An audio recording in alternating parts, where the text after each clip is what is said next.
Welcome back, ladies and gentlemen, to In the Studio by 100TB, now known as the Alliance Studio, brought to you by the GG Agency. As you can see, we have been found out. There are Alliance logos hidden throughout our set. If you can find them, there's 3 more that you don't know about.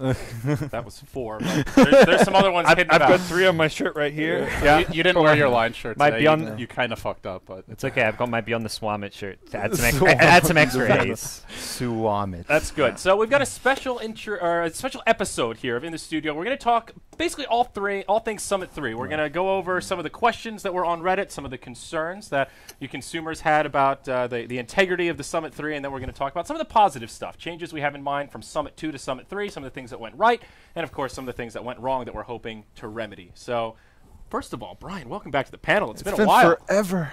I know. We finally have some actual production help. Poor Roland left us, and that left me with Poor Roland. I don't know if Roland is. He's probably like, yes. He's probably way better off. Done with it. He's honestly way better off. He's all finally got out of that shithole. He's doing his like PhD or something. Right. You know? So this is my first time back on camera in quite a while. So now we've got your cat doing the production. So we'll see how it goes. We trained her. We labeled everything with sticky notes. We'll see if she can figure out which ones. We put tune on the buttons we want her to hit. Yeah. So if you can hear me she's right more now, likely that's to get it right. There we go. So where do we start, guys? Which one of these issues do we want to bite into? Is Team Tinker where we want to get started, or do we want to start bigger with Team Alliance? Is that we've got a couple of teams we got to talk about here. You're the host, man. All right, we're going to talk about Good Alliance. We're going to go big. The big upset Alliance. They were invited right to Phase 2 of the European qualifier. So there's a pre-qualifier. The top 2 teams. I looked at the bracket this morning. And there's 6 teams invited to Phase 2, and then the top 2 teams from the pre-qualifier. Right, top 2 from the pre-qualifier go into Phase 2, and that's where they meet the 6 next teams. So you have to draw the line somewhere of who's in the qualifier and who's in the pre-qualifier, and that's where things got a little sticky. Alliance, they're in Phase 2, and, well, Reddit's not so happy about it. Yeah, Europe's hard. It's just a difficult region in general. It's a lot of teams kind of stay in that little nebulous, like, what is a Tier 2 team in Europe? What is a Tier 3 team in Europe? If a team goes on a bad streak for 3 months and they change rosters, are they a bad team? Or is it a good team that changes rosters all of a sudden? Are they still good? Do they still deserve to be invited? There's a lot of weird questions in Europe in general. And the best thing, I think, as far as addressing how this ended up happening, which is obviously, like, looking at how things are today, it probably shouldn't be occurring if it was done today. Right. And ultimately, it wasn't done today. That's how this happened. For the way we started the invites was, okay, we said, which are the 6 teams for Phase 2? We started looking at Phase 2, especially for Europe. The European tournament schedule is very busy. You have to kind of schedule things out much further in advance for these European teams. So there was kind of, for us, a kind of clear 5 with Cloud9, Secret, Empire, Aces, Polar, as well as Na'Vi. They were kind of the most fairly deserving teams there. I mean, Na'Vi were kind of borderline, but we're much more confident about them. And then the 6th team, it was like, okay, Hellraisers, Legends have been doing well recently. This is still before they were picked up by NIP. And then there was also, obviously, Alliance in the picture. And this was even before Hellraisers had done well in DAC. And like, I don't even know if they had just qualified. changed their roster. They had changed one player, adding Dread. So it was a toss-up, I guess. It's the best way of putting that. Yeah. I mean, hindsight's easy to say. We made the wrong decision. We should have maybe changed things such that we didn't commit to a 6 team at the time, but like once we invite a team, the last thing we can do is uninvite them, unless they like make some drastic change based on their roster. But obviously, Alliance kind of had the core 3 players still the same. So the other thing is it's pretty difficult to get commitments out of teams right now. The teams are feeling empowered. They feel like they have a lot of choices as far as tournaments, and frankly, for a lot of teams, it takes a while to get a response. We had this experience with the Summit too. Ultimately, I think pretty much all the teams we wanted ended up playing our event, but there were some question marks even in the weeks leading up to it. So this Summit, we really wanted to get everything sorted well in advance so that a team doesn't feel like they're having to choose last minute, or perhaps another tournament's qualifier conflicts and now they're stuck in a difficult situation. Part of the the good thing about the old format was that it was all round robin, best of 1. So scheduling's pretty easy, right? You can just throw a BO1 wherever. If a team needs to swap, like you have the Star Ladder wildcard system, which we thought was really good, and if you're doing round robin, it's great. You can just swap matches around. Teams know they have matches that can be switched, so scheduling's a lot more flexible, so worrying about clashes with other tournaments is less of an issue. But in response to a lot of the kind of the push from the players, and I think from the community, they want to see quicker, more straightforward, easy to follow qualifiers. So as part of that, we decided to cut down a lot on the number of games to give teams that have done well a direct berth into Phase 1. So not everyone has to play this big round robin. There is no round robin. And even Phase 1 is just a straight single in bracket to keep the number of games down. So as part of that, I mean, unfortunately, when you're doing a bracket, it's a lot harder to schedule if teams don't commit to your dates. Like, you can't just say, okay, like, we're going to play the bracket sometime in this window, because you can't play one match. Like, you can't play your winner bracket finals until you've played all the winner bracket matches up till that point, right? So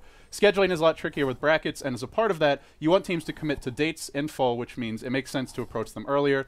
Could we have maybe waited a couple of weeks longer? Perhaps, but in general, the goal is to make sure that the schedule that we want to execute can be fulfilled by all the teams. Right. Yeah, the tricky thing with doing big tournaments like this is you get stuck in that chicken and the egg a lot, where every party you have to approach wants a firm commitment. Everything else is done except this. Here's the tournament. These are the dates. These are the other teams playing. This is the format. Do you want to play? Right. So you have to have all of that in a row to really approach the teams, but then even getting that, sponsors are the same way. They want everything locked in place. We want to know which teams are playing. We want to know what the format looks like. And it's like, well, we can't really tell you the teams until they commit, and the sponsor's like, well, we don't really want to commit until you have teams committed. So there's this weird tug of war with all these moving pieces that kind of have to fall in a line, and sometimes and to a lesser extent, I mean, that can be a concern for an artist. Let's say, you know, a tournament approaches you and says, we're going to run a big tournament, we're going to have a chest, would you like to be a part of it? It's like, well, maybe. You know, who's going to play in your tournament? You know, what are the dates? What's the prize pool? I mean, artists, just like players, have to be careful about what tournaments they agree to support. Now, obviously, the Summit 2 did well, so I think that's less of an issue for our event. You know, most artists probably feel fairly confident after the past 2 summits that we'll do a good job of getting top teams involved in the event and making them happy so they want to come back and play the 3rd event. But it is something they have to think about. There's a lot of, it's not like we exist in a vacuum where we can just invite teams. We don't care about sponsors. We don't care about artists. Valve has that luxury, right? Valve can do invites pretty much whenever they want. They don't have to worry about sponsors. They have their own artists, so they don't have to worry about like getting their in-house artists to agree to work on the event. You know, and even the third-party ones who might be involved with TI, they want to because it's TI. So it does simplify the process a bit, but most organizers don't really have that luxury. Now, a common counterpoint for a lot of people was, well, if you need to have things done so far in advance, why does China have everything to be decided? So what would you say to people that say that? Well, Chinese New Year. Exactly. I mean, basically, the story with China is we have been trying to talk to Ace and to the teams, but we actually have a bracket. To be clear, we actually have a bracket laid out for China. Which teams we want in the phase 2, which in phase 1. Just nothing's confirmed because the roster shuffles is going on. So China, in some sense, is already planned out. It's just not being announced because it's not confirmed. We've already sent out invites through Ace to all the teams we want. They're reshuffling. Some of these teams may no longer exist. Right. So it's one of those things where China isn't as TBD as it may look based on the announcement. I mean, initially we actually approached them and we're trying to just say, can we do this bracket? Is the schedule going to work? But, you know, then news of the reshuffle comes along. You see DAC where some teams are really not doing well, clearly going to make changes. So it made more sense to wait and make sure we set the bracket and the invites after we know for sure where the teams are and who's on each roster. And one of the other counterpoints was, well, if you have to go so far in advance with Europe, how come you were able to make, you know, impromptu changes in America? We removed Union Gaming, who were originally supposed to be part of the pre-qualifier. How come America can go so fast, but Europe needs so much lead time? Their tournament schedule's just not just packed. There's not as much a demand for the teams to play in their events. They don't have to juggle their schedule as much. Right. We did decide, similar to Europe, we did decide our phase 2 teams a bit further in advance. Some of them changed, like when the Fire roster shuffle changed. They were initially, I think, a phase 2 team, and then we bumped. Then they ended up being in phase 1 because they had a complete roster change. And we were like, look, we're going to favor stability. So I think like a Leviathans or we had Leviathans, E-Hug in phase 2. So one of those teams who initially was in phase 1, it's like, well, they've been a stable team, they've been forming well. Fire just split their team down the half. They're back to phase 1. So I think it was actually Wheel who we moved up. Okay. E-Hug. Wheel wreck while whistling. We definitely they have a really cool logo. With America, we definitely favored consistently in roster stability there. But then if you look at phase 1, there's all kinds of mixed teams with no proven results here. You have Demon's team, you have the new TC Merlini team, you have all these new teams there. Tinker's now there, another just completely new roster. And we knew about Merlini's team for quite a while now. That was not like we invited them last week. Yeah. They've been playing in their stuff for a while now. So. There's a good question in the chat. So what you're saying? It's a little bit loaded, but so what you're saying is it's totally plausible to schedule the Chinese qualifiers weeks before the start, but Europeans need a half year. Well, first of all, a half year is a bit of a gross exaggeration. We're talking a couple of months here, not 6 months. But with that said, it actually is a lot easier with China because they have Ace, and most foreign tournaments when they organize these events, Western events that involve Chinese teams, they work together with Ace. Now, Ace doesn't have like dictator level control of everything, but it's more they're a governing body that can interface with all the teams. They know the overall tournament schedule because everyone talks to them. So even us as an organizer, you know, we're pretty plugged in because we broadcast a lot of events. So we generally know, okay, there's going to be MLG, there's going to be ESL, there's going to be these other events coming up where, you know, we have a rough idea of what the tournament landscape looks like. But Ace has everyone's dates exactly. So yeah, it is a lot easier with China because of that. Yeah, it's Ace kind of prevents there from being any real conflicts with tournaments and other events and whatnot. So it's kind of easy. As long as Ace gives you the thumbs up, you don't really have to worry about one team maybe, you know, playing a game earlier that day and it running over. That doesn't really happen with Ace, and that's something that happens a lot even with Europe. I think even today, like Moscow 5 was still playing an MLG tournament. I mean, perfect example is Cyborg Matt just tweeted that, you know, apparently the WePlay chest is about to come out. I didn't even know if WePlay was still happening. Yeah. I mean, so you look at that, and it's like that's just a symptom of the overall situation. I wouldn't say it's a bad thing necessarily. Ace has its downsides, but when it comes to scheduling, it definitely makes things a lot it's definitely easier. hard. Yeah. All right, so does that kind of bury the hatchet on Alliance? Is there anything else someone wants to add? I don't think the before we hatchet's press ever going to be forward? completely Well, buried, but at least from as much as we want to bury it. Shove a little Yeah, dirt I on mean, that that- blade. It's a learning experience. I don't know. Yeah, I don't have I too mean, much else to like add. let's what I would say is like let's say you do the invites like right after DAC. HR is the clear choice, Yeah. right? Because they performed performed really pretty well well. at DAC. They just lost a best of 3 to 4 ASC and they're out of the tournament. Now, of course, if it was double elimination, maybe they have a second chance. Right. But teams don't want to have to play 2 double elim brackets, you know, just to have a chance to come to land. So you have to strike this balance between being fair to teams and also creating a format that isn't overly demanding. Because if a team doesn't make it to land, they really get nothing except experience at that point. So there's less value for them there. So. Yeah. I would say I wouldn't necessarily say that if we did it today, Alliance would be the 100% right choice, but when we made the decision at the time, I don't think there was a clear better choice, and we stand by that.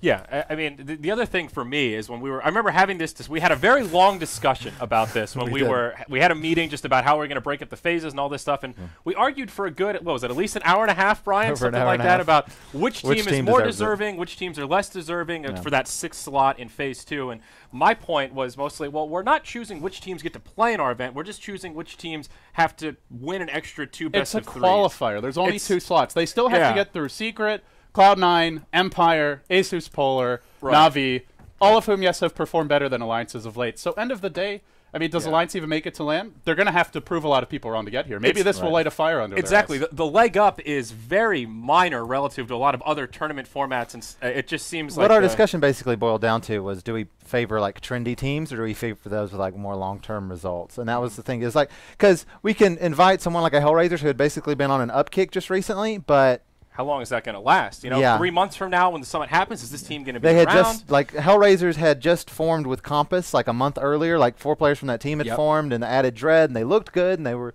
looking like they were going to do well in DAC. But it's hard to. And that's why Alliance felt somewhat safe, because you know there's Even- still going to be a team. even still though they an had- organization, you still have Loda, you still have Ake, these core members. At the end of the day, they will still exist in 3 months. Yeah. Like, They're going to have a Dota 2 team. It will be at least decent, if not necessarily a Tier 1 team. That's something that's a guarantee.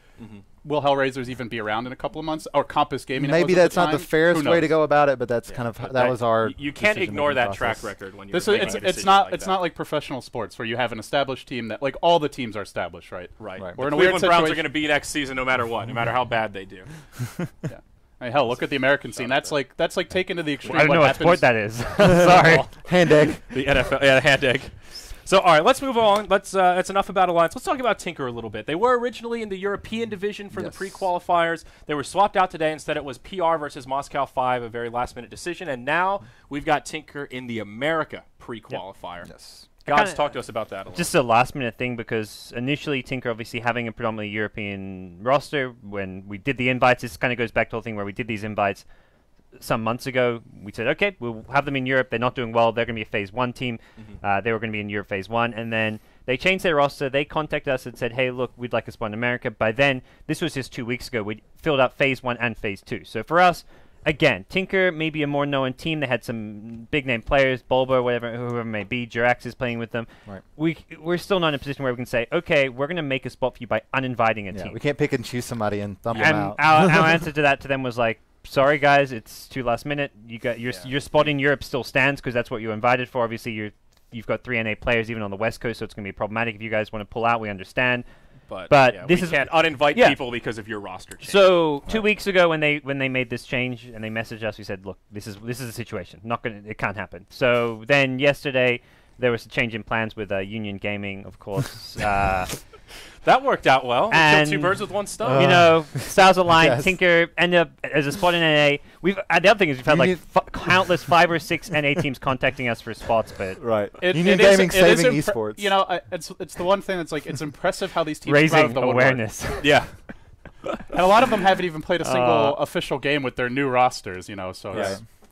American Dota is in an interesting place right now. Yeah. It's in a rough place. So that piggybacks on the Union Gaming thing. They were originally in the pre-qualifier. They were removed because of the more than allegations at this point. I guess is it proven? I don't know where the current status is, but you can prove that they broke the tournament rules because they were watching a Twitch stream, which is strictly against Canada Cup rules to be watching any stream. Right, Even if you're it's watching, delayed or even whatever. if you're watching what's her name, the girl all streamer, the that ridiculous one. The one Casey girl Tron. streamer on even if Twitch. you're watching Casey Tron, like that's I still like not Casey Tron. it's still not legal under the rules, right? Right, okay. So they might not have been cheating, but they did break the rules. Okay, so it's You can't prove motive, but you It's can hard prove. to prove According to Greg, things. I mean, I haven't personally vetted this, but I don't see why he would lie. They also lied about it and denied that they'd been watching the stream when Canada Cup confronted them, which that's it's not a not. good sign. Doesn't It's make not you just. look. I mean, it's innocent. not just that. It's the whole history with the team. Now, we're not permanently banning this team from our events. We just feel right now there are other teams that are a bit more deserving and also Yeah. don't have these question marks surrounding them. So. You know, I don't think there's any conclusive enough proof to say like these guys 100% were watching the stream to cheat, to find out where wards were placed, to see when the enemy team were like where they were going, how much gold their heroes had. I wouldn't go that far, but I would say for right now, there are just better, safer choices, and so that's why we ultimately moved Tinker to replace them in America, as they now have a majority American roster, and they're obviously a pretty strong team. And then we replaced them in Europe with M5. Yeah. There are a few questions, Mark, like Sing's new team who recently won the first stage of the qualifiers for ESL. Why aren't they there? This team formed a week ago.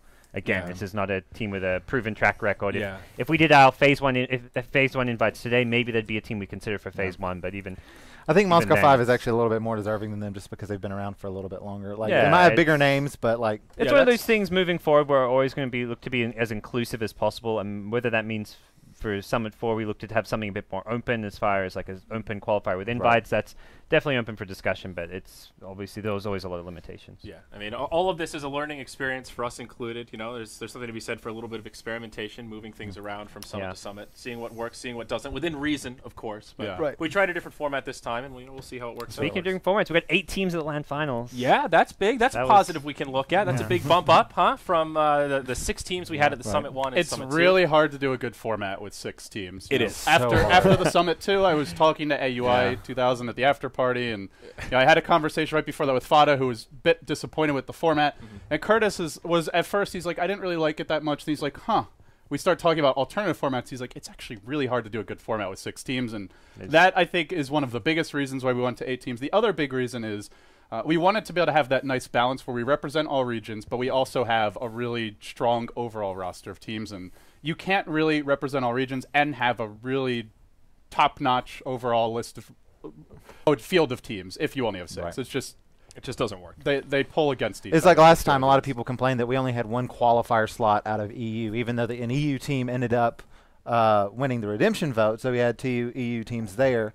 It's still people were like, it's a really strong region. Can you really justify only having one invite? So this allows us to have 2 direct invites out of the European region. And maybe worth reiterating, there's going to be another redemption team this go around. So this time, I feel like it'll be a little more interesting. Last time, you sort of had a good idea of who the front runners were. This time, those top teams that you know would win it if they don't qualify may well qualify through the online portion. And so the cool story about last time is that Cloud9 showed that Navi can be beat in a popularity contest. Yeah. So that's going to be like, let's say Cloud9 and Secret qualify. If you're Empire, you're like, we can beat these guys. We've got the Empire Twitter guy. The on that Empire side. Twitter Like, guys just dude, like chomping. that guy is magic. Like if I'm betting on that, Empire win that redemption vote. If that's I Cloud9 think. also proved the power of campaigning. I mean, Yeah. Navi did the like, all right, Dendy, turn on your stream, you know, just you Dendy, we'll win it easy. Yeah. And Cloud9, dude, they were campaigning, they were doing Their social fans were media campaigning pushes. music too. videos. Yeah, they were encouraging their fans to do terrible submitted paint, work. things It was- that got 500 upvotes. I'm excited you for know. the redemption vote. That's Me probably too. one It's of the fun. things I'm It's most fun. I excited enjoy for. it. It was a lot of fun. Yeah.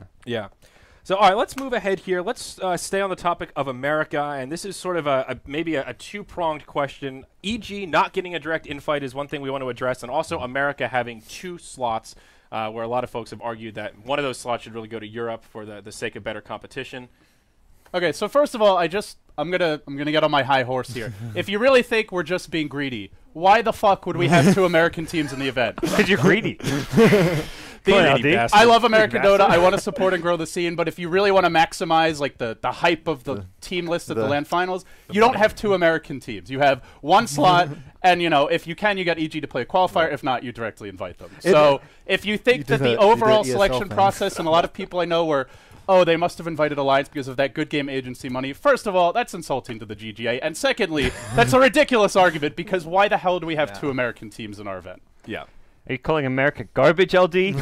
No, but I am saying that in terms of viewership and what these teams will bring to the event from a sponsor point of view or just from overall numbers. I love a lot of these American teams. They're not bringing in the viewers the way that like an Empire will overall, or another Chinese team even. When you switch rosters every few weeks, once a month, there's no brand loyalty. When your name is Hammy Clubhouse and Ben's Fuck Buddies and whatever that. I mean, how do you even know which team is which sometimes? And that's the thing. That's where the Phase 1 invites, we had all these teams approaching. We're like, who do we even invite? We're just inviting based on like the players. Like with that Munib Beret team, it's like, well, they have TC and Fog. These guys played at TI. We're like.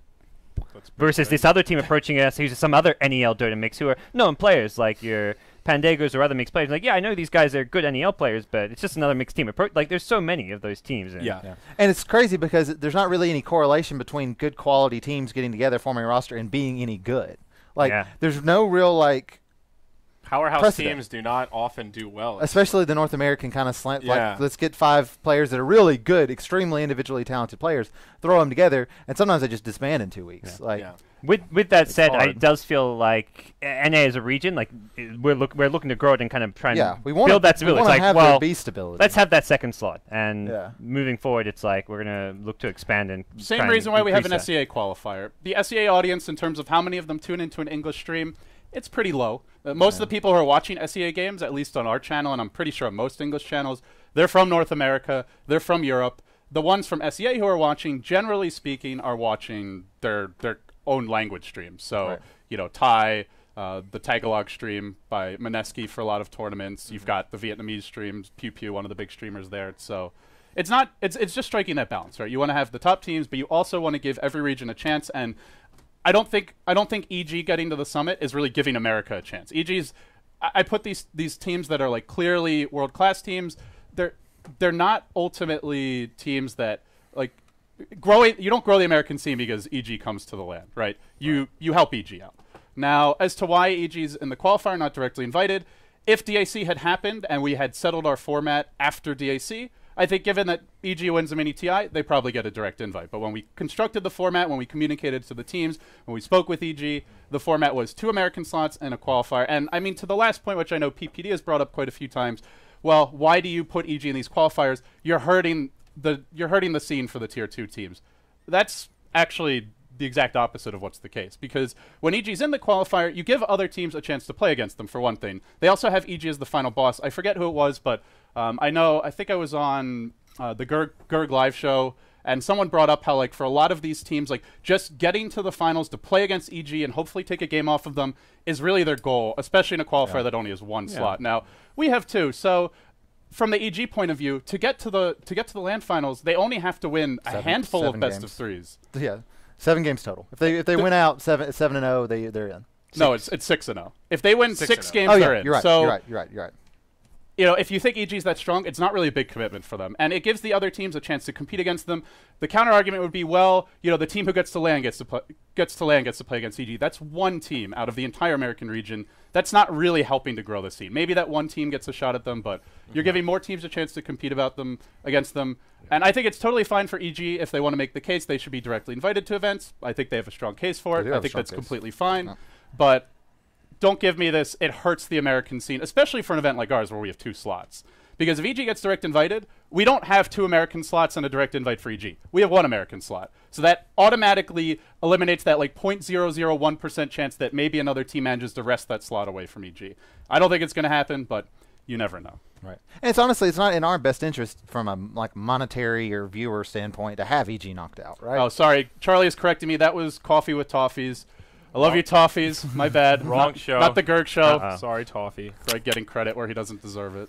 Well, we can't have that. That is officially banned here on In the Studio. Yeah, Greg does not get any undue credit. Well, usually just to be safe, we just don't give him any credit at all. That is the safe bet. That's hedging your bets there. So, yeah, I mean, we mentioned it once, but one thing that we really want to try and encourage is that team stability. And that's why in North America in particular, if you, like a team like Leviathan, I think is a great example. Summit 2, they were that one team that kind of the last team that we chose to invite. Shout out to Dakota for that read, knowing who they were and knowing. Well, I think that they had were to go a through the stable team. pre-qualifier. They did last time. They went through the Summit 2. Oh, they went through the Summit 2 they had. No, our Yeah. Summit 2 experience was that we direct invited the Demon Trough team basically phase 2. Right. We made that. Leviathan go through the qualifiers. Now, to be fair, they hadn't done a whole lot at the time. Since then, Leviathan they've was done a lot pretty more. we had kind of gave them a break by being a pre-qualifier. Then the Demon Trough team plays like it was either 2 or 3 matches. They just banned. So, I mean, I'm mentioning Demon and Trough because those are the two that stick out to me as members of that team. I'm not just pinning it on them as individuals, but I will say that team, at least for me, was where I'm like, you know what?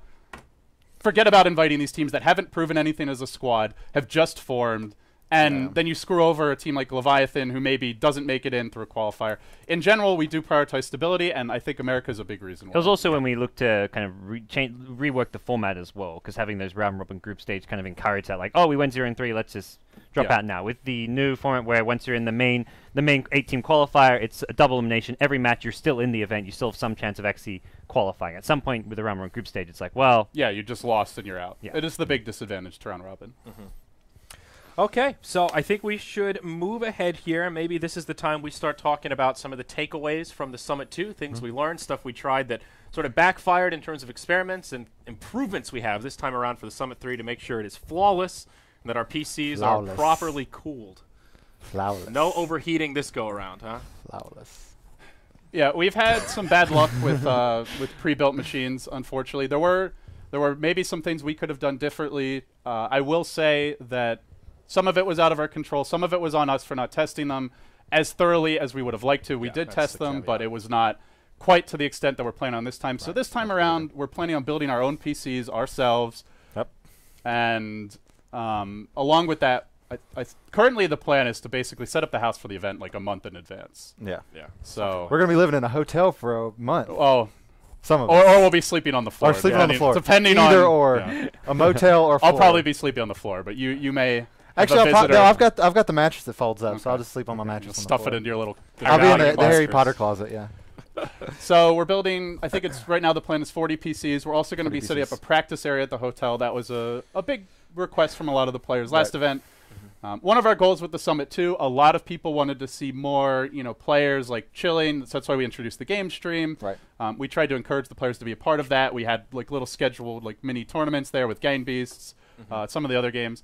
Of course, the downside to that is that ate into our space to have a practice area. So overall, it seems like, or initially when we started the Summit, kind of the vision was that it would be a little bit more like a home story cup for Dota, where it's more about like the fun and seeing the players' personalities. But with the way the scene is right now, it seems like it's more about competition. It's more about having the top teams competing. That's what people want to see. That's what the players want more than anything. Also, our prize pool, it's like, well, as much as we maybe when you go to the angle, as soon as we had a $300,000 plus prize pool bigger than any other Western event apart from a TI, it's like, whoops. It's really tough because a lot of what people love about the event is the fact that it doesn't feel like an ESL Frankfurt or an international. You actually get to see the players relaxed, comfortable. So I think in general, we're going a little bit more towards let's make sure that the tournament is as smooth as possible, even if it means there's less fun filler, even if it means maybe there's less extra activities during downtime, and even if players don't want to cast because they'd rather be practicing and warming up. We do have 2 extra teams this time around, so there's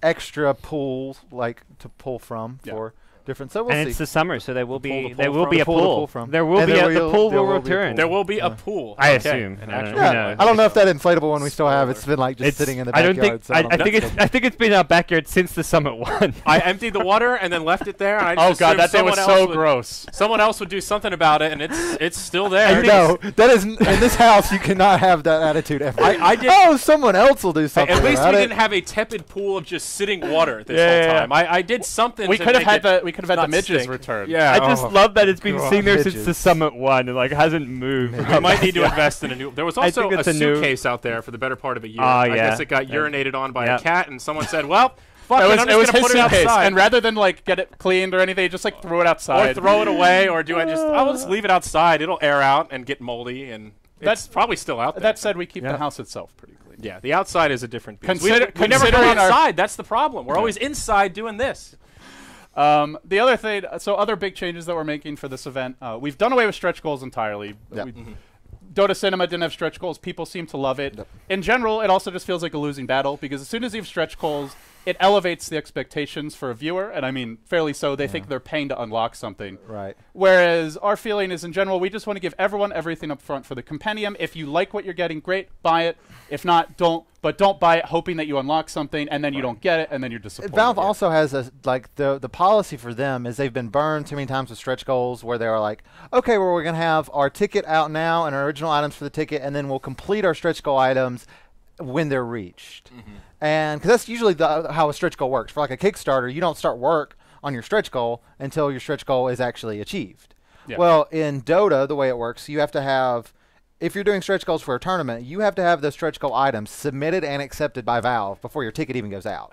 So it puts us in a weird situation where if your stretch goal doesn't get reached, the item doesn't get into the game, you're still giving the artist a percentage of the cut. And so, sure, he gets paid, and that's fine, and he's happy about that. But a lot of artists also just like seeing their work in the game. Yeah. So it ends up to where we just have, like, sometimes stretch goals that are too high and that aren't going to be reached just end up kind of like keeping cosmetics behind a wall. Yeah. Like it kind of keeps them hostage. It hurts in the some artists as well. It's just an awkward situation. Yeah. So we've done away with stretch goals, but along with that, we don't have any show matches planned that involve the players. So we're discussing maybe doing something that will be entirely volunteer based. If none of them want to do it, that's totally fine. But What was the consensus from? You talked about this on GoDz Live. What did Charlie say about the? I don't know. the He volunteers? started like Matt was adamant about how great the All Stars match would be, and at first Charlie's like, that sounds terrible.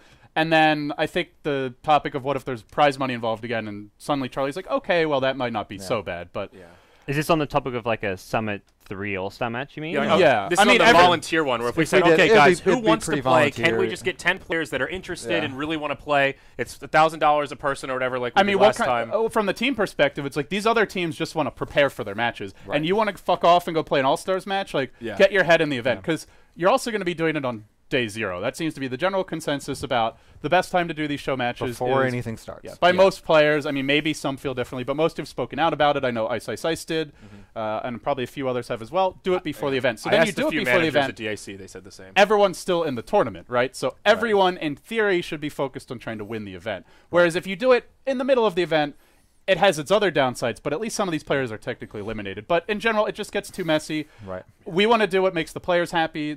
A lot of our decisions for this event are built around that because our feeling is if the players are happy, they're going to be more involved with the event, they'll be more positive, they'll feel good, and they'll make the event more fun in their own way, even if it's not through having like mandatory fun. So And a quick note about stretch goals really fast. We won't have any less like cosmetic items because of it. Like we're not going to remove items or not have certain items because we have stretch goals. We're just going to be giving everything to you up front. yes, just So to be clear. instead of a like 300K stretch goal, it's going to be a here. You just buy it and you get We're it. going to hit the stretch goal anyway. Take it all up front, I mean, my friend. Well, I mean, it's getting made anyway. Why not just give it to you? Yeah. No, I think it's a much better way to do it. I like the way you put it. It was either on Toffee's or Gurgon said, he said it just creates this kind of combative relationship with your consumer where they buy something and then they're expecting this goal and you have to do that. It creates this paradigm that is overall a little bit negative and kind of feisty. I mean, Valve's experienced that for sure. I'd be shocked if they do stretch goals for They TI5. are not. Well, some of that is on Valve. Like, it's now been almost a year, and they haven't Of actually course. done some of that. Well, I mean, how do you do a Faceless Void remodel? Like, how do you do it? It's got one of the most iconic models in the game. That's.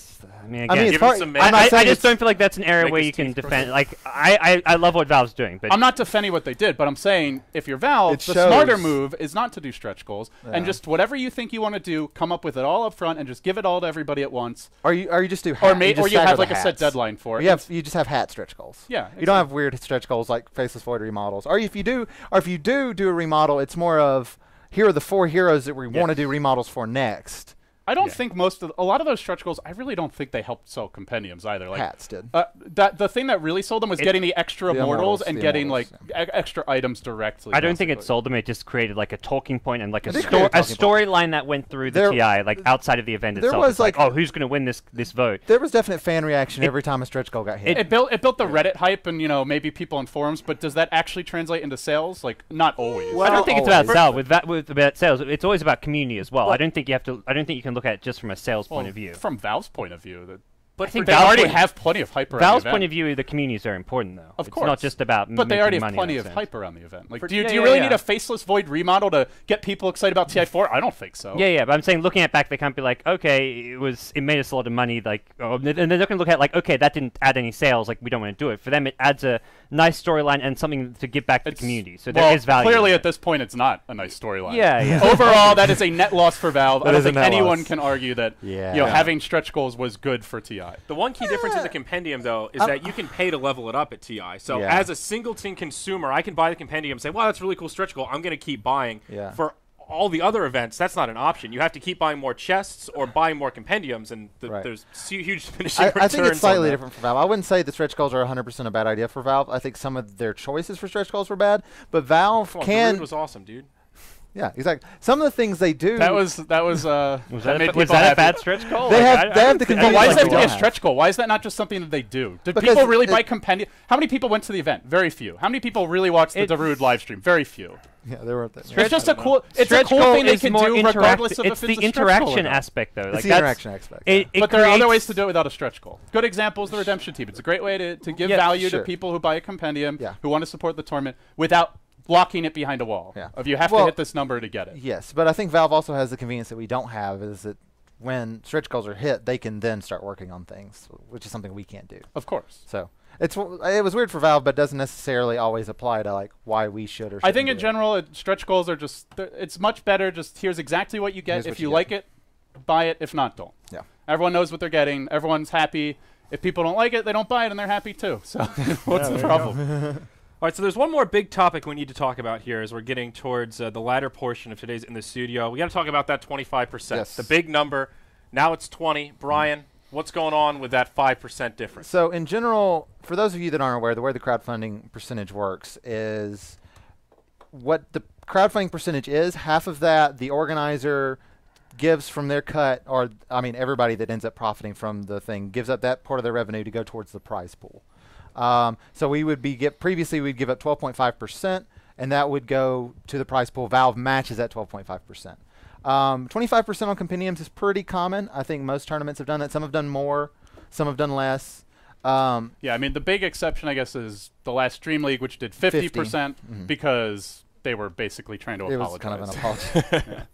So for us, we kind of had a different idea for this one. David touched on something earlier. We're doing things like we're wanting to build 40 PCs for all of our players from the ground up. So we have some little additional costs that we wanted to kind of make up for. But on top of that, even more so than that, we're bringing in a team of about 6 different artists that we have working on our compendium right now. We have a set, we have an item that's going to have 3 different styles, kinetic gems, there's an emoticon pack, a HUD, there's all kinds of things we're working on for the compendium. And decreasing the crowdfunding percentage does give us more money to work with. That is true, but it also does the same thing for the artists. So it gives us more ability to do cool things like making sure that we have our own computers. We can afford to streamline our qualifiers a little bit more and not rely as heavily on ad revenue and focus on the event being really good. And we can make sure that the artists really get the money that they deserve for the hard work. I think the big thing is it's not just the artists and organizers benefiting. The players are benefiting. Like it may not be if we obvious sell right more, off the bat. yeah. We're going to sell more. We have a better bundle and a better package, and we're going to sell more. That end of the day, like it's a low percent, but the overall prize pool is going to grow more because of that. So the players are benefiting, even if the number makes it seems like they're getting less. And we have asked the artists to put in a little bit more time to go that extra step to do a little bit more for the bundle. So it's only fair that they get compensated better. As an artist, you have to look at it like, I'm investing this much time. Is that a good use of my time? I could maybe try to go with another event. I could maybe try to just get something into the game directly. And so we felt this was a fair way to make sure they get compensated better, but they also do a little bit more work so they can put in that extra time, make a better product so that people are going to want to buy it in greater numbers and overall will grow the prize pool. I think, like David said, even more than the Summit 2. I think the big thing is that like the teams and players can look at what we did with the Summit 2 and be like, these guys have a proven track record as well. Like there is definitely some level of trust from the players in that, look, this is going to be a big event as far as prize pool goes. The Summit 2 had one of the most successful basically that and the Captain's Draft were the two most successful crowdfunded tournaments of 2014. Right. So I think at least to some extent it's like, well, the Summit 3 should be a big hit as well. So it's a bit of an experiment for us, but we think in the end it works out better because it means that we have more resources to work with, and that creates a better product. Yeah. So we'll see. Maybe it works out better. Maybe it works out less. At the end of the day, it's an experiment. It's a small amount at the end of the day in terms of like we're going to be giving up 2.5%. Well, I guess not 2.5% less, but you know what I mean. We were giving 12. I don't really. We were giving 12.5. I don't speak this language. Now we're giving 10. So that's the difference. So we'll see. We'll see if it works out for better or worse. I think, and we all think that it's going to work out for Obviously, better. we think it's better. We wouldn't have done it. We wouldn't have done it. If we thought it was worse, we would have stuck with the old model. So Right. have a little bit of faith, guys. No worries. So, all right, what else do we need to talk about here? I'm scrolling through this Reddit thread if there's any other questions in here that we missed. LD, I don't know if you had any highlighted or anything that you wanted to bring up outside of what I've already done. That about covers my list of pre-approved topics we need to talk about. So maybe now we delve into the darkness. Who pre-approved these topics? These are all really harsh. Come on. Who's our pre-approved person? Someone's asking what the system will be for the LAN finals. Do we want to talk about that, or is that the format? To be announced at a later date? It's to be announced. It's 99% confirmed, but it's to be announced. Okay. Yeah. It'll be better. We have 8 teams, so like we've been bouncing all our ideas off of players once again. Yeah. So we're trying to make sure that they're happy with what the format's going to be. Absolutely. So. Like I actually had like a 1 hour long just back and forth Skype chat with Envy about different possible formats, what players value as far as the format for a LAN event goes, how different things will work as far as how many matches are appropriate, whether you're playing the first and last match of a day is an issue. Like everything possible was just like brought up, and it was actually big. Really appreciate that they took the time to do it, but of course it benefits them. But it's nice to actually get that feedback from players. Right. Yeah, I know one goal we have for the main event this time is try to avoid those 15-hour days, not have DAC repeats, Summit 1, Summit 2 flashbacks, burning the midnight oil. Yeah, I mean, who knows what the meta will be? Who knows what patch we're going to be on? Naga comes back. Generally, it seems like game times have shortened overall over the past couple years, but who knows? Maybe Ice Frog drops a patch and it turns it into a turtle meta, and then every game's an hour and a half. But that's out of our control at that point. Possible, but we're at least going to try to schedule it so there aren't like 10 best of ones in one day or something unbelievably ambitious. No, Arc Warden gets added, and it's just nothing but Arc Warden versus Techie Siege battle. Oh god! Shoot me now, please. The Arc Warden gets double Midas. Well, I guess double Necro is pretty good for pushing. Well, you get the double Midas first, then you get the Necro. Then you need to get the double Necro. Yeah. Okay. PL's already been added. I guess he's not the same PL he once was. So no, we're close. Now we're close. Illusion Heroes got nerfed in general. Like it's just harder to do that kind of Dota, but we'll see. We'll see. You never know. I have an interesting question. It's not really huge on the topics of what we've been discussing, but still something that has actually been brought up in past summits. What is your opinion on swearing live on stream? Do you think the occasional F-bomb is acceptable? Does it depend on the caliber of the tournament you're casting for this phase? And I'll add an addendum. The nature of this event where we have players casting, are there controls in place? Are there limits? Where do we stand on that kind of stuff? We don't really have controls. We generally trust the players to have common sense. If a player goes totally off the rails and starts dropping racial epithets or every other word's an F-bomb, we'll probably mute them and get them off the cast. When people sit down, when I was over at the production, like what I said nothing racist, sexist, or homophobic. Yeah. Is what I said. I said everything else is basically fair game. Try to not go too Any other kind of hate speech is totally fine. Just don't hate on that particular generally hate line of attack. Generally hates just like nothing. No epithets. It's always depending on the event as well. Like if you work at TI, you're working for Valve, it's obviously very different to when we're at home doing the summit. Even Starlighter, it's very much we're the ones who control the flow of the broadcast when we're at the Starlighter LAN finals. So that's different too. I want to take advantage of it while we still have it, because in 5 years we're probably not going to be able to say fuck on air. It's true. We're it's not. True. That too. We're not. Yeah. So enjoy it while you can. Is your argument? Yeah, I can see that. I mean, in general, also the nature of the event is a bit different. Like David was saying, if we were running a large event with a live audience and we're trying to appeal not so much just to people who are hardcore fans of Dota, but more to a broader crowd, I think then we would have a very different mindset and approach. We have that with larger scale events. We do it with TI when we're working the event. But TI, MLG Columbus when we're casting. I think that was a no swearing policy. I think there. There might have been one time where someone said shit by accident. Yeah. And they're like, oh, sorry. I think I remember. No, I don't think it was me. Was it? I can't. I was just remember. expecting it to be. No, I No, think no. I think Looney did it once. Not a sit down, but it like got brought up kind of jokingly afterwards. Like, Right. you messed up there. And fucked up Yeah, there. exactly. I think that's funny. It's like you fucked up there. You swore, and it's like, oh damn, we did. I mean, they made a joke out of it. Like, yeah, Right. just try and keep it. Enjoy it while you can, is what we're saying. Down. So I feel like your MLGs, your TIs, your ESL ones are maybe a different story. Yeah, but I mean, you're TI just- is like the flagship tournament for Yeah. Dota, so there's Yep. reason why that needs to be a little more polished, maybe a little more PG, applicable to all audiences. The Summit, I don't know that it needs an 18+ sticker, but if you're planning on sitting down with your 10-year-old, you don't want him to hear any curse words, Right. maybe think about headphones. I mean, Yeah. personally, to me, I there's- like. there will be some profanities on the stream. There's been no a doubt. bit of a paradigm shift with our generation in general that we don't feel like words like fucking shit are nearly as offensive as like a Oh, racial. we're getting to that talk. Con- We're going off like- topic now. That's here. what I'm saying. Like, it's just, it's This just could kinda be a long different show, in guys. I know where this God, is going. Oh, God. This dickhead. I won't keep going. But you get what I'm saying. Like, it's more acceptable to say fuck than it is to say like a racial slur. I think that's Compared to a previous generation. Compared Yeah. to previous generations, very much so. generationally, I'd say. Like yeah, what we that's consider to true be truly offensive has changed. in It the last- depends on the person to some extent, but yeah, I Yeah. would say on average person in our age group or even a bit younger, an F-bomb of that variety is not as offensive as the other F-bomb Yeah. for people who are a little bit more enlightened and Right. not hateful savages anyway. Hateful savages. Watch yourselves, because LD's coming. I'm talking to you. You savages. Hey, look, George wants to know if LD still loves him. Jorge. LD? Jorge? Jorge. Yeah, all right. Well, That was a really great question. Hi, Jorge. Yes, I still love you. we're scraping the bottom of the barrel here. I think we're about done, unless If you y'all have want to some scrape other- the ball of the battle, you go to Twitch chat. Like, That's the bottom of true. the barrel. I've got an off-topic one for you, GoDz. Do you ever listen to Boats and Birds and think about Jennifer? I don't know what that is or what it means. It's I'm a assuming hot, it's a it's hot a bit joke. interview thing. Oh, okay. Oh, okay. What's All your right. move? I thought it was an Australian joke. Yeah. No. Show me your moves. All right, pump the brakes No, there, that's Captain okay. Falcon. So, Twitch chat. Any zingers in there?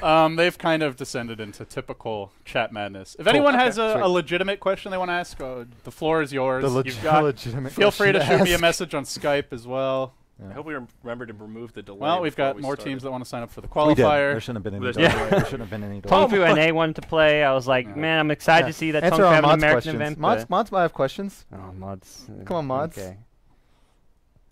I don't think these questions are Okay, appropriate. not appropriate. Okay. Considering Considering Oh, man. I think we already addressed the All-Star match question. We're not planning on having one. If we do, it will be volunteer only. It will Yeah. probably be before the Crazy, event. yeah. I doubt it will involve many players. If you're unhappy about that, we loved the last All-Star match, but Yeah. the players on the whole do not want All-Star matches. So you got to take it up with I mean, them. it makes sense too. Like if you're about to play, like if we usually would have I it on like see, the third day or something, and you're about to play a big semifinal match the next day. The last thing you want to be doing the night before is playing a tag team match with a Yeah.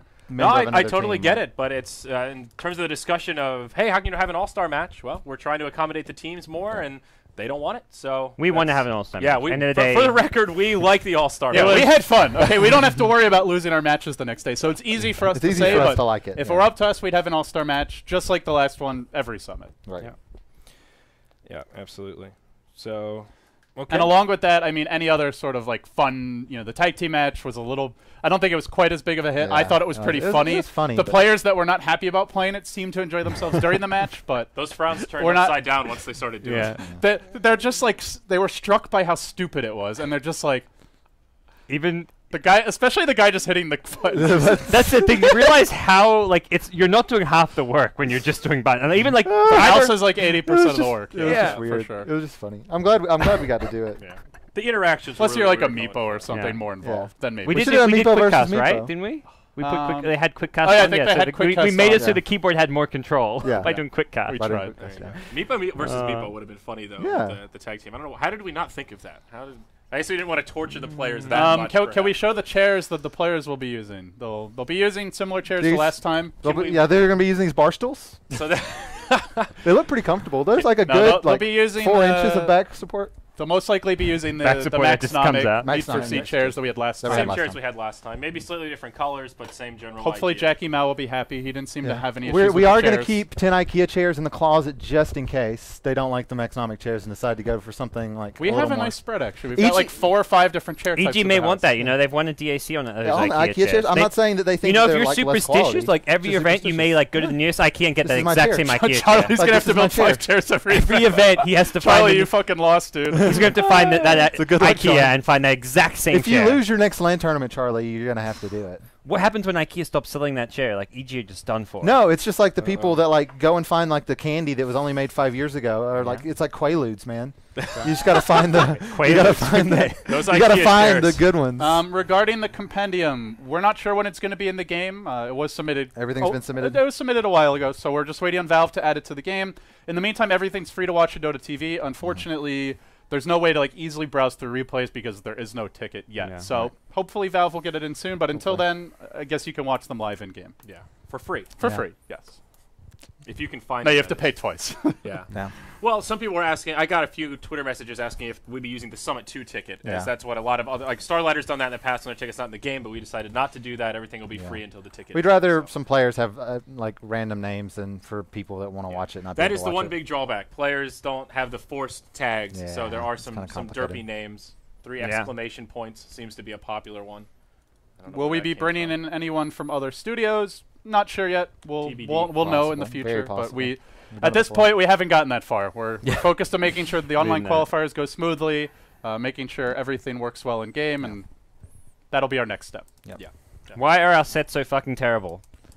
Question from Twitch chat. I think our sets are like a lot better this I'm- time around than last time. I don't know, don't like think they're it's bad. sets. Wait, it's very subjective. Almost as good as when Brian was introduced on the first in the studio, and Ben's Oh like, my god. "Why should I care about what you have to Oh say? my god. Tell me dude. why Brian, stats aren't stupid." I just felt like Explain putting why Brian we on the hired spot. you. Why, Brian. why should I trust you? Yeah. Why should I care about you at all? We're only roommates and coworkers. That was the Merlini. That was his way of hazing you. Yeah. Sets are really subjective, guys. I think our selection is obviously better than last year's. I was intimately involved with the process, so you know to hate if you don't like them. But that's me. But I think they're good. I'm sorry. You're I'm gonna sorry. get so many angry tweets now. I would love to get angry. I don't get enough angry tweets. Maybe you'll get some followers. I don't get my fair. I got Next time you want to like, write me an angry tweet, just send it to Send it Brian this guy. instead. Don't even change it Yeah. out of What is context. your Twitter name now? It's Is it at what is hip. It's like At What Is Hip At TV? What Is Hip TV. Yes. There you go. You can find Brian at what is hip TV. Yep. That's where I am. I mean, personally, I like the sets better from this time than the last summit. I know some people feel otherwise. Some people, okay, so also some people have looked at the little teaser shot that we did that was just supposed to be like the Yeah. family portrait that we kind of threw together in SFM and took that to like bear into quality when it's not really. That's not how they look in game. I think It was. I don't we, know. we all thought it was just like a cool way to show them all together. Right. It wasn't supposed to be. We all representative thought I of it. wasn't. In, The I shading's didn't not- actually. I was I mean, not the involved in shading's- this. the shading Those of is us not- who Let's be were clear. involved. SFM is not. I'm distancing myself from SFM is Compendium. not I'll- Dota shading either, so it doesn't even like the shading and the lighting isn't even the same. It doesn't look That's like Dota. it doesn't look like that in game. Right. I would say wait until they come out, and then you can Check see for all. yours- see for yourself. Be an yeah. informed consumer though. Don't just buy it because it's ours. Like look at the shit and make sure you want it first. If you Right. don't, let us know you don't want it. We don't do pre-sales. We should do pre-sales. Pre-sales. I like You got that. really excited about that. Give us your money now, and we're then talking get about your we're goods talking about later. ripping off consumers here. That's how you got to do it. Dude, that's Pre-purchase. the The one thing that I always find funny with cosmetics, though, is how strongly people hold their opinions. Like, it's Yeah. like, either something is total trash can Yeah. garbage, or it's fucking amazing, like world beating. I can like It's also put this outfit on my kid, and he'll be smarter It's and also do better funny, in there'll school. be like a thread agreeing that they're bad, but then one comment will talk about how much they love one of the sets but hate one of the other ones, and then the direct next comment will be like the exact opposite. I hate that set, but I love the others. Yeah. Was it Chiz who recently did some really crazy set? He did it- Everyone hated. everyone- I loved it. I Yeah. thought it was. It was a very risky What set. hero He was knew it it was going to again? be a silencer. Oh yeah, That was like the very. It's very risky. He It knew did it was Kunka- risky. I Some like people it. thought it Yes. looked too much like Yeah. Kunka. Had like the long Well, hair. just because it's a white dude with a beard at a certain point. I mean, No. I can only have one of those. It's a Brian. snap. It's a snap judgment. I'm not saying someone who. Yeah. That's what some people said it was about it. Kunka. I have bad taste in cosmetics. I like the Casper Nick set. So I mean, I think the final point that I would.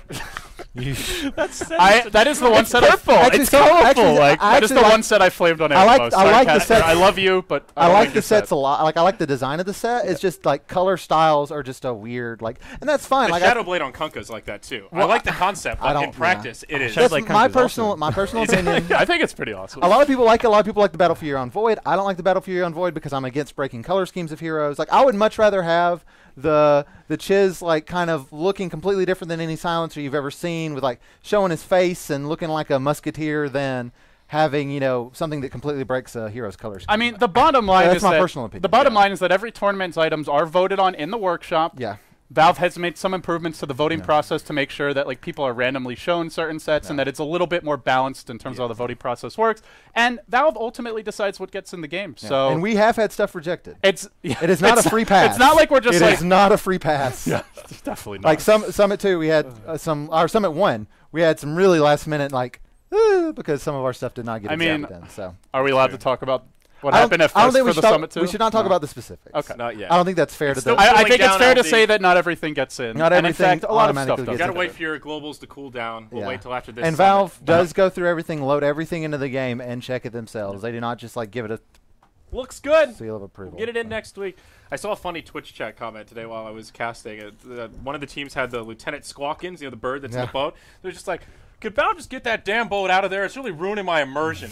Boats can't fly. And I was like, yeah, that's kind of true. He's just flying around on a boat. I know it's a bird. It's a bird. It's a bird in a boat that's still flying. Doesn't make any sense. That's where your immersion gets couriers ruined. Yeah, exactly. That's where the immersion ends. Valve Elgato is a cat with a cape that flies. It's Super Elgato GoDz. It stands to reason that he has superpowers. Super is in the name. I mean, come on. But those ships fly, you know? I really wanted for a while a marine animal that goes around in a tub of water on wheels, like a dolphin. That's just That's good. I like that. What's the general consensus on Chirpy? Is he good, negative, somewhere in the People middle? love Chirpy for general. Some people think he's a little too cartoony and cute, but I kind of like cartoony and cute characters. One of my subs told me yesterday that he's stupid.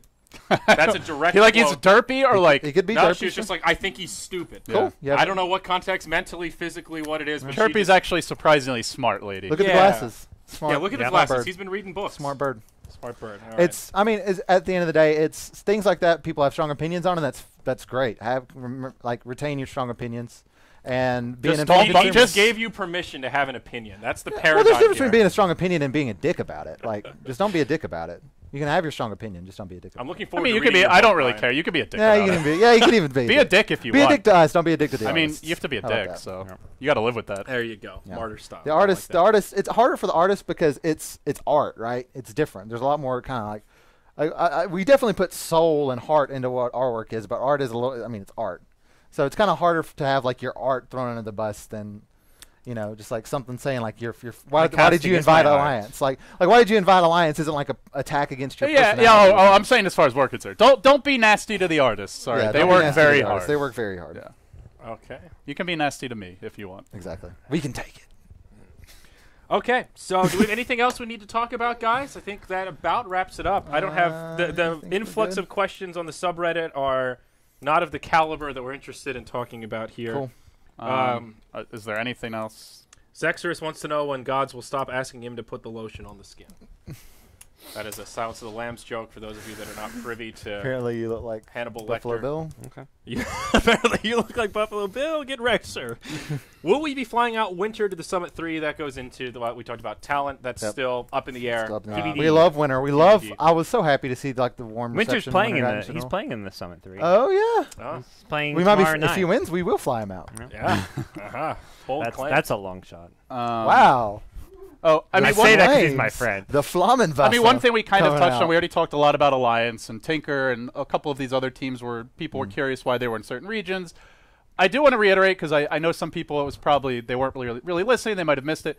We will never rescind an invite for a team unless there are extenuating circumstances. So once a team is invited either directly to the event or into the qualifier, they're there. Now, if they go and change 5 players or 3 players, then yeah, maybe we reevaluate. If they get caught cheating or in a betting scandal, then yeah, we're going to reevaluate. But we will never just rescind an invite because suddenly another team starts playing better. So or like do a keep bigger that in name mind. team suddenly wants in. Like there's even been recently like in one of the ES Portal qualifiers where one of the big name teams, don't name names, one of your tier 1 teams was suddenly like, oh, we feel like playing ES Portal now. Is there a spot in the next qualifier? And it's like, well, sorry, but in the past you expressed no interest and it's full. We're not going to remove one of these teams even if you're probably the better than any team in this qualifier. We're not going to uninvite a team. So it's incredibly selfish. It's very unfair to the teams to uninvite a team. It's a bad precedent in general. It's a terrible precedent. And it's just disrespectful. It's disrespectful. It really is. Yeah. That's So once invites are set, I mean, you can have your opinion about whether the invites were the right choice at the time, if you would change them now, but we feel very strongly it's disrespectful, it's no way to run a tournament, and it ultimately is just very destructive for the scene because these teams may turn down other events thinking they're playing our event, or they may schedule trips to go visit family, or to have a holiday around the events that they're playing, and then suddenly they're not playing ours. Now they're trying to get another event, so that is absolutely out of the question. I know some people brought it up. I saw quite a few comments like, well, now that HR is a better team or that NIP is a better team, which I don't actually agree with that strongly. But even if you do feel that way, that's completely destructive to the scene in the long term. It's no way to treat the teams. Right.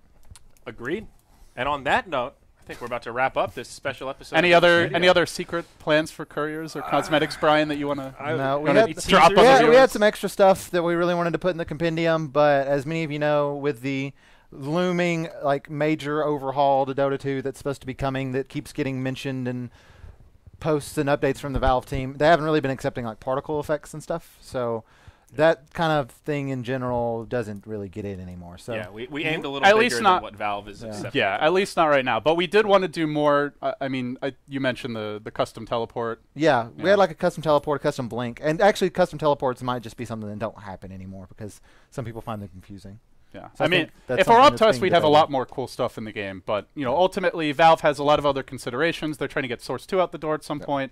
They want to make sure that they're treating all the tournaments fairly and having some differentiation. And maybe that's just a point where they want to differentiate between the Summit and maybe a DAC level of event. Yep. We've got a question from Toby. Oh, good. It says, will there be an all-star match and casters match at TI5? If not, will I start the hype train or will we start the hype train? I don't know. Are we going to start the hype train? I would love a caster match. A caster match at TI5. I am so only if Toby goes no boots mech first nature's prophet. Ouch. We love you, Toby. I'm worried about his profit. If he picks profit, I hope we have bots in our team, not people, because I feel he's gotten a lot better. Toby's over 4K. Dude, Toby's he's a good player. Yeah, he's catching up. Yeah, he actually would probably kick my ass. I'm awful. It's okay. That's up to Valve if there's an all-star match. I imagine the players. I would play. I think it would be really fun if the players cast, but that's one more thing they won't want to do during the event. So I don't know if that'll happen. Players casting the caster. This kind of does happen during TIH here when they do testing. They'll have random, talent or whoever's working the event. They'll just say, "Hey, go in the booth and play." Yeah. It's kind of cool. You get to play with Valve employees. You somewhat get the player experience without the big audience there. They're doing audio testing, all kinds of stuff. So they kind of do it, but it's not public or televised. I'm not sure the appeal for viewers though to watch a caster match. I think the idea is kind of fun, but I wonder if at the Summit 3 we could execution's get hard. At Envy, let some of that rage out, man. The casters will play. You get to cast it. We tell them to flame us. Say whatever you want. I tell them mind. specifically flame my Dota skills. I'm okay with that. That'd be great. PPD, anyone else? I feel like players would be chomping at the bit to cast that flame game. As hard they can flame beyond our Dota skills. They can flame us as people. They can flame our looks. They can. I feel like giving them free reign to just have at it. Let off a little stress and relax a little bit. It's a release game, as Arteezy would say. a release cast. Yeah. Do we get to have release casts? Maybe that's what we replace the All-Star match with is a release cast for whichever players want to just go ham. That's not a bad idea, honestly. I'm all for Toby, but I it's up to Valve. Yeah. It's up to Valve, and as far as the players casting part, that's up to them. So. Yeah, absolutely.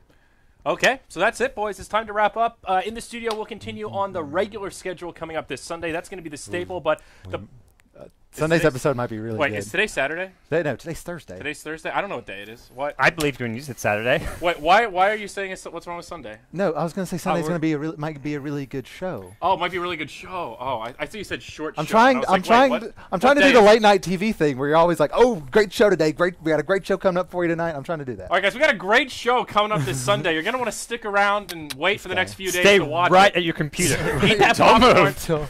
You're not leaving anyway. You're just going to play Dota after this. Just tell the Domino's guy to enter the door and come right to your computer. Keep on going, doing circles around the block. He has a key anyway. Yeah. So anyway, we'll be doing the show on Sunday, and then we're going to have these special episodes kind of sprinkled in whenever there are big topics we need to talk about, updates, and BTS After Hours kind of in between when it's convenient, when we feel like it, because it's supposed to be fun, gosh darn it. So plenty of extra content to look forward to, and now a lot of Summit 3 action. Plenty of Europe coming up tomorrow, bright and early, or in the afternoon for you Europeans out there. SEA 2, man. And SEA, don't sell SEA short. SEA. Well, yeah, I'm tunnel visioning on what I've been casting. I'm casting again like 8 hours. So if you want to listen to Parker, Buffalo Bill here, tune into SEA tonight. It's going to be awesome. That's it, though. We're done. See you later, guys. Thanks for watching in the studio by 100 TB.